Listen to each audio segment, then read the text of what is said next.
Hello neighbors, welcome to Short Meadow. A few episodes ago I took a bunch of native wildflower seeds and planted them in seed trays so that in a year, 2 years, even 3 years we will have some plants that can go right into the ground here at Short Meadow. I had to come back today. They were looking a little bit dry, so I wanted to go ahead and water them again before it gets really cold so that we can keep them moist but not soaking wet, and that will help them in the process of germinating over the winter months. Well, today we have two projects on tap. The first one is the planting of a very small but rocky flower bed that was created last spring when I built a sitting area and then also a dining room. And the bed was between the two, and the flowers were just, well, they were way too tall. And so I'm going to reseed that for the coming year, and we'll talk about that. And then I'm also going to talk about wildflowers that were growing in window boxes. Some people don't think that that's possible, and I'm going to talk about what makes it possible and what I've done there in those window boxes. So, glad you're along for the journey of creating this wildflower sanctuary. I look forward to you continuing with us on the journey, but let's get started. Oh, hello there. I didn't see you. No, I didn't.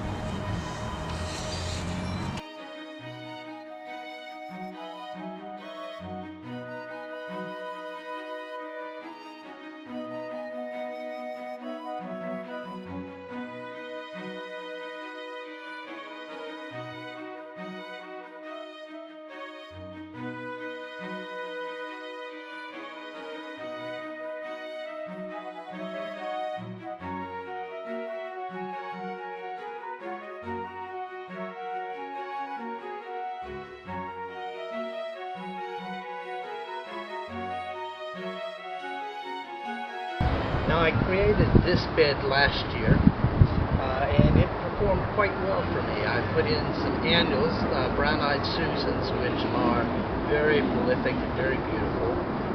They also had some of the helianthus sunflowers, as well as some of the evening primrose.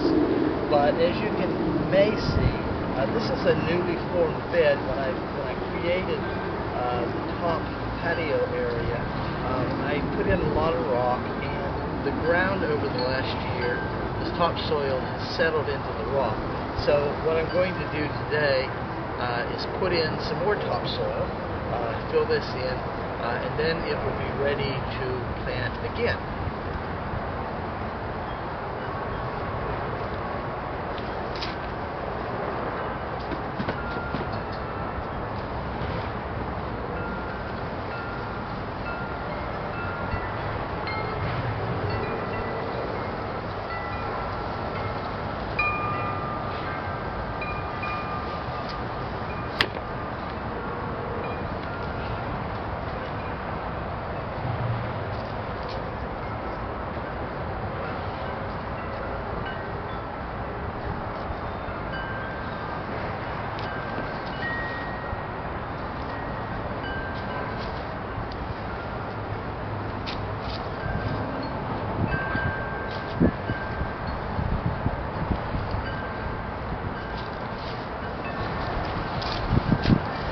Now, I do want to say that this topsoil that I'm using has no real nutritional value. I don't want to put in anything with fertilizer in it. And so this is just plain old topsoil. And I'll give this a quick rake, and then it'll be ready for planting.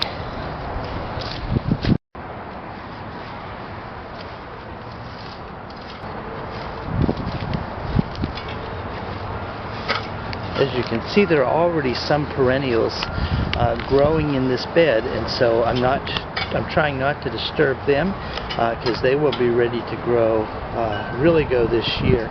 I am going to add now a little bit of the brown-eyed sunflower, because that has really performed well for me this past year.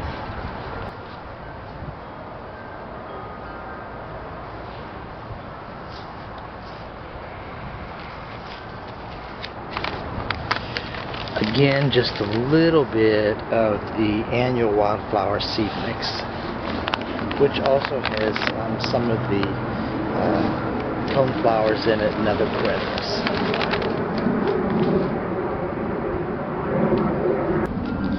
And because this bed is in a part shade, sometimes full sun, I'm going to add again some of the wild blue indigo.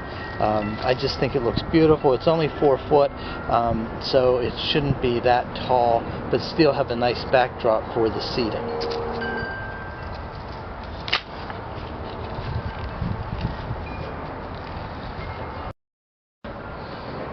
Okay, and that should do it for here. I'll rake it again and give it a little water, and we'll be set to go.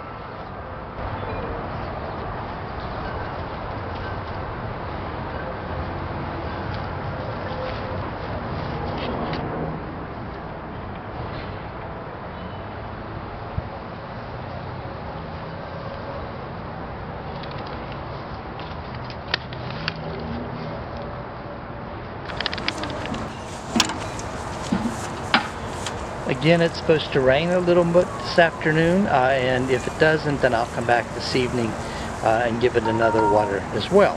Okay, let's go over to these window boxes where I can show you my plans for native perennial flowers in shaded window boxes. Let's face it, planting seeds is not always the fastest way to get plants growing in your garden, but it is cost effective. And I have been looking at these 3 window blocks for a long time. They have not performed well, and so they've looked pretty ugly the past couple of years. And I've been trying to figure out if there is any wildflower plant that would do good in these.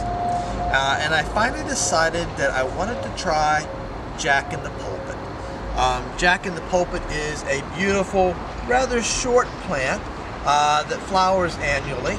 I believe it's April through July, so it's a pretty long flowering plant. And so it would get to about that high at max in these flower beds. Why I like it is because this is very shady. It loves shade. Also has a very shallow root system, and so this window box will be just right for it. So that's the good side. The downside is it takes a long time for it to develop. The first year after a cold winter, the first year, all it is doing is creating a root ball. So I won't see anything in these boxes next year. Then, the next year, it will bring up a single leaf. Just one leaf. So there are 12 planted in each box. I'll have 12 leaves the second year. The third year will be the same. The fourth year, they will actually start growing and adding more leaves. Finally, in the fifth year, I'll see flowers. Wildflower gardening is a long-term investment. We're planting for the future, and I definitely thought that having those plants up here will be an interesting perspective, because normally we look at them down on the ground, but up here we'll be able to see them well and enjoy the whole plant. I'm willing to invest time in making sure that these plants thrive in this condition. Well, thank you for joining me here today. It's been great to have you a part of this venture that we're creating here, and I hope you'll come back soon to see another episode of Short Meadow. 37206.